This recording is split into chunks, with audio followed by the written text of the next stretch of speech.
I always question myself, what is the purpose of my life? The purpose is to clean a toilet all the rest of my life? That's not what I came here.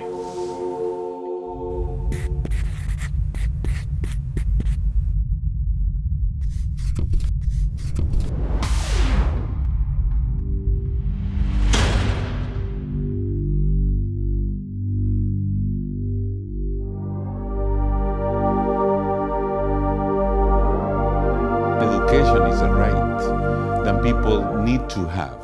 You know, I mean, it's not possible just to go around if you don't have any access to education. You need education for everything. You know, you need education to be a better person. You need education to have a better future. You need education to understand your past. You need education to move forward, to have a family. You know, you need education to be very productive for the society.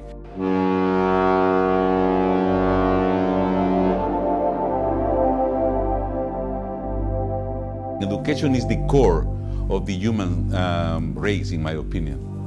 In this role as the youth coordinator of the youth network that I work with, that I'm very honored to work with this group. I am Canadian born, I'm white, I grew up in Canada, I've known no hunger, I've had access to education, but I have the honor and the privilege to work with a very diverse group of newcomer youth from around the world.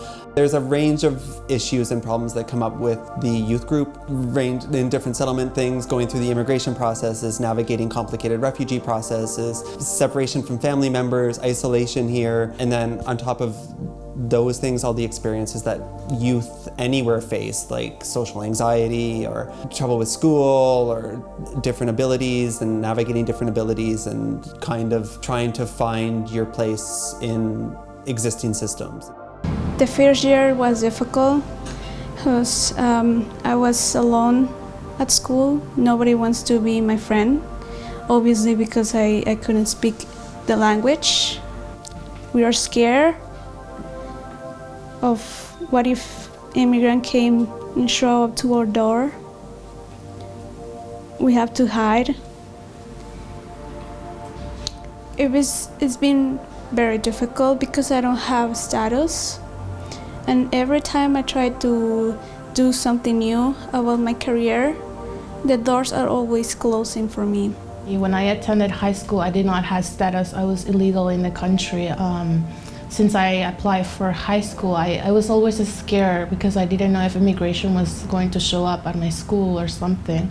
So I talked to my principal, my mother talked to my principal. I was going to stop going to high school, but my principal told me that I could continue, that I was allowed to continue being in school, and that if immigration would ever show up and ask for me, someone else was gonna go and look for me, and they were gonna take me to either my house or to a safe place.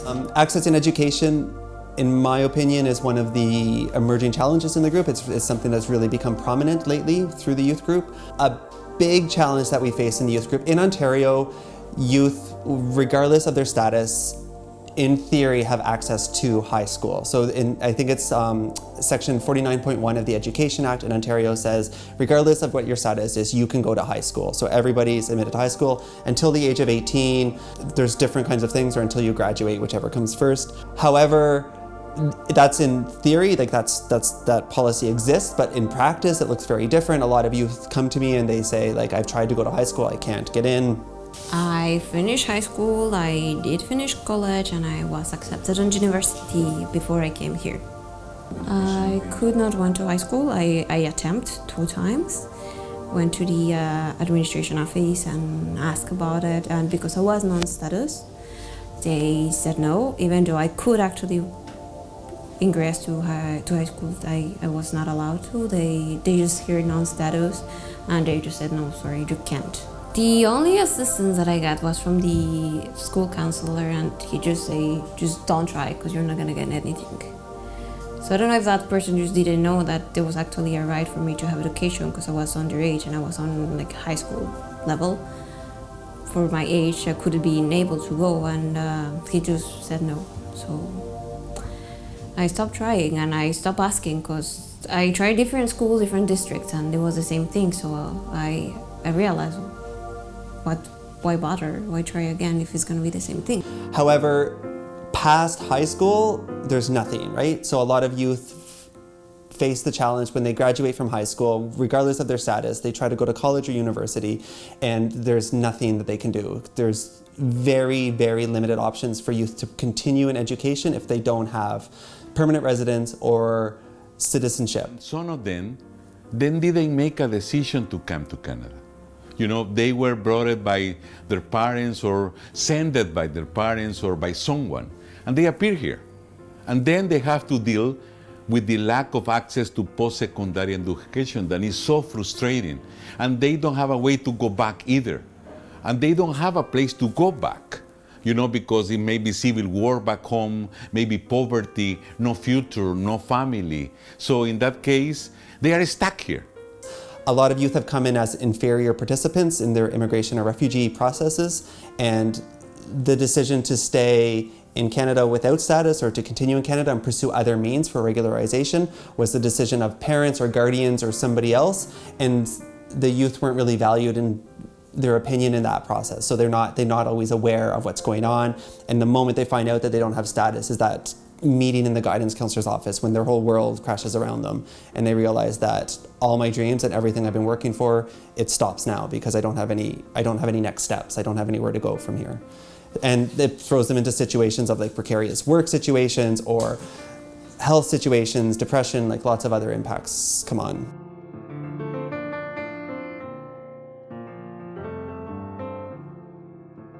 I am facing some difficulties. I encountered a lot of problems to access post-secondary education. That is why I'm not in school right now. Because of my status, I had to pay as an international student. My mom feel bad about the situation because she thought that she made a right choice of bringing me here, and I was doing like well in school, and she thought that maybe one day I'll become like somebody. Back home, there's no help, there's no support of education, there's no jobs, you know, and it's hard back home. It's difficult. When I was at the age of applying for college, I didn't have, my status was a temporary resident, so I didn't qualify to apply for OSAP or for any grant or scholarship. So it was a really difficult part of my life because I had to stay at home. Like I wanted to do something, I wanted to go to school, but I was pulled back because I didn't have the status, the appropriate status to apply for OSAP. Even like I checked and I realized that the only thing that was going to be able to study was high school. Well, that's what I thought back then. And then I realized that I could not do high school or anything else. So I could not go to college because I didn't have a student visa or any social insurance number or anything else because I was non-status and I still non-status. So I cannot do anything about it. My family, they invited me here for vacations, and I don't know what surprise you're staying. You're actually living here, or otherwise you're gonna have to be back home by yourself and work to live because we're not gonna support you or send you any money, which was, I had no choice but stay. It's like being in jail, and then someone dropped the key, and you don't know when you are going to be released. But it's the same feeling. They are here. They don't have a status. They don't know when they will be allowed to get into university or have money to do it. So it's one of the most frustrating things because it's nothing that they can do. You know, I think the society, Canada, the system has to start taking a look and provide the opportunities to them. They are here stuck, frustrated, in a jail that don't have access to education. Not everybody knows what happened to them. Even in the school system, they don't know what happened to them. In the school system, they don't know that if you don't have a status, you don't have access to the post-secondary. Sometimes there are some counselors in the school system that bring a lot of expectations to these youth. Each time I sought for information, it was rather unfortunate that I probably asked from the people who did not know the right answers to give me. And so I kept on paying the application fees to different schools. They didn't inform me that when your letter comes, you're going to have to pay like an international student. People directed me, like, tell me you can apply, but they're not sure if you can, like, because of the status issue, you will not be able to. I applied for post-secondary education, asked my guidance counselor. Then I told my situation, but he said, probably you won't make it or whatnot, but he told me to apply for like scholarships, like in colleges and stuff. And my principal paid for my my application fee to apply for college and stuff, Sheridan and Humber. I didn't have enough status at that time. We believe that if we do numbers and we do a research, because there is not enough information, we will see that it's a big problem, it's a big challenge here in Canada. You may be aware that Toronto has recently passed a motion to become a sanctuary city, or to have access without fear, where city services are open to people without official immigration status, which recognizes and kind of highlights the fact that there is a large portion of the population living in Toronto without official immigration status. For finding the exact number of people, especially youth, that are living in Toronto without official immigration status, or that are without status at all, that was nearly impossible to do because people are afraid to disclose that information. There's no cohesive mechanism to collect that data. So numbers are estimated around 200,000. Those numbers are from a long time ago. I haven't seen any different numbers, but the fact is that in my own experience, the population is here, it's large, and it's growing. The people that are facing this lack of access to education that is around our office is the most dedicated person that you can imagine. You can see the marks of them, you know, the marks that they have in the school. You can talk to their teachers and they will see that most of them have been the best students on that particular year. So they are so committed with their own development, so that we are wasting the best of our youth. I think we're missing out. I think working with the youth group that I work with, I've seen each and every one of the youth and youth group shine in the environment that they've created in our youth group. There's talents that have emerged, there's leadership that has emerged, there's new skills and new responsibilities that come out of the group. I've seen the group take on things. I've really seen the value that each of the individuals in the group that I work with brings to the group. And I think those skills and those personalities and those talents can really shine in Canada, and there's just no place for them to shine. And I think Canada's missing out by closing doors and not allowing people to grow and not allowing people to contribute. And I'm not saying that every single newcomer, immigrant, refugee youth is going to be like a perfect student and going to contribute and going to change Canada, but I think it's at the very least, we need to give them that chance. I see myself becoming a refugee lawyer. I have had a long experience when it comes to immigration law in Canada, and I think I had learned a lot that I could help others not make the same mistake that maybe I made in the past. I wanna specialize in children. I wanna be a psychologist.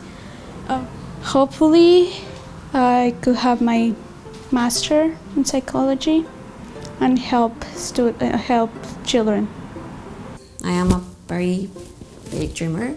I see myself at least giving general doctor consultations or anything like that. I've seen myself as a doctor.